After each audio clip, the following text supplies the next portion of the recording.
Assalamualaikum warahmatullahi wabarakatuh.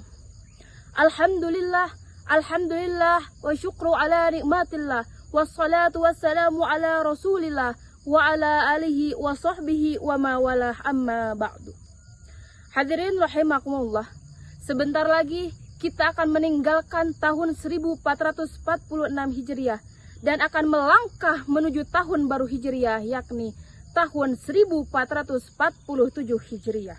Marilah kita sambut tahun baru Hijriah ini dengan mengisi lembaran-lembaran putih dengan tinta emas demi kesuksesan di masa yang akan mendatang.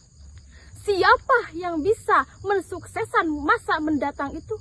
Salah satunya adalah pemuda-pemuda hari ini. Pemuda seperti apa yang diharapkan khususnya di tahun baru Hijriah ini? Yaitu pemuda yang mengutamakan akhlak dan ilmunya. Coba kita perhatikan anak-anak zaman sekarang, gayalah yang dikedepankan, tapi bukan akhlak dan ilmu yang diutamakan. Coba kita bandingkan dengan anak-anak zaman dulu. Anak dulu malu kalau lewat depan guru, tapi kita perhatikan anak-anak zaman sekarang, lewat depan guru pun sudah tidak punya malu. Oleh karena itu, kita sebagai pemuda harus bisa memperbaiki akhlak kita. Apakah pemuda seperti itu yang diharapkan di tahun sekarang? Jelas bukan jawabannya. Lalu pemuda seperti apa? Pemuda yang sibuk memperbaiki akhlak dan sibuk menuntut ilmu. Karena dengan ilmu kita tahu mana yang benar dan mana yang salah, mana yang baik dan mana yang tidak baik. Dan karena ilmu, kita jauh bisa lebih dihormati dan tidak mudah untuk dibodohi. Apalagi kalau kita mempunyai ilmu bahasa. Contohnya, kalau kita ketemu sama orang bule, how are you? Ketemu sama orang Afghanistan, Shiburasted, Hobo Asted. Ketemu sama orang Filipina, Kamustaka, Mabute. Ketemu sama orang Arab, Kefhala, Khair, Khair. Itulah pentingnya kita mempunyai ilmu, baik ilmu agama maupun ilmu dunia, karena ilmu dunia dan akhirat harus balance antara keduanya. Hadirin rahimakumullah, kita sebagai pemuda di masa mendatang harus bisa menyeimbangi zaman, karena dunia ini diibaratkan permainan. Jika kita tidak pandai bermain, maka kita yang akan dipermainkan. Hadirin rahimakumullah, jangan sampai kita terpengaruh oleh budaya kafir dan Yahudi yang akan menggila sendi-sendi keimanan kita.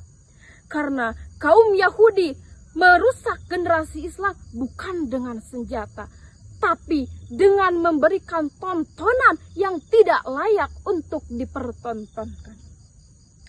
Oleh karena itu, apa yang harus kita lakukan di masa mendatang ini?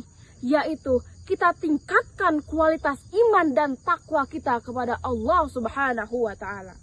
Sebab kalau iman sudah menetap, ibadah pun akan mantap. Tidak mungkin tinggal sholat, pasti jauh dari maksiat, tidak mau lihat wanita yang pamer aurat, yang kerudungnya diangkat, tidak takut sama laknat, akan jadi musuh malaikat di pada hari kiamat. Nauzubillahi min dzalik. Hadirin rahimakumullah, ingat dan perlu kita sadari, kita hidup di dunia ini hanyalah sementara. Dunia ini hanyalah persinggahan semata bagi umat manusia.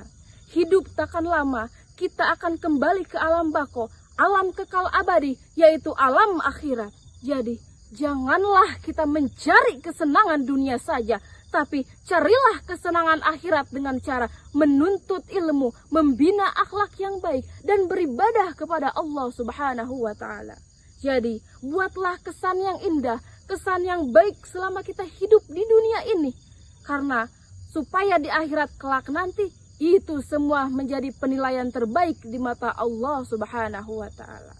Karena zaman sekarang sudah banyak pemuda yang tidak menggunakan akal sehatnya. Mulai dari perjudian, mabok-mabukan, sampai pembunuhan. Nauzubillahi min dzalik. Hadirin rahimakumullah, mungkin hanya itu yang dapat saya sampaikan. Terima kasih atas perhatiannya. Mohon maaf atas segala kekurangannya.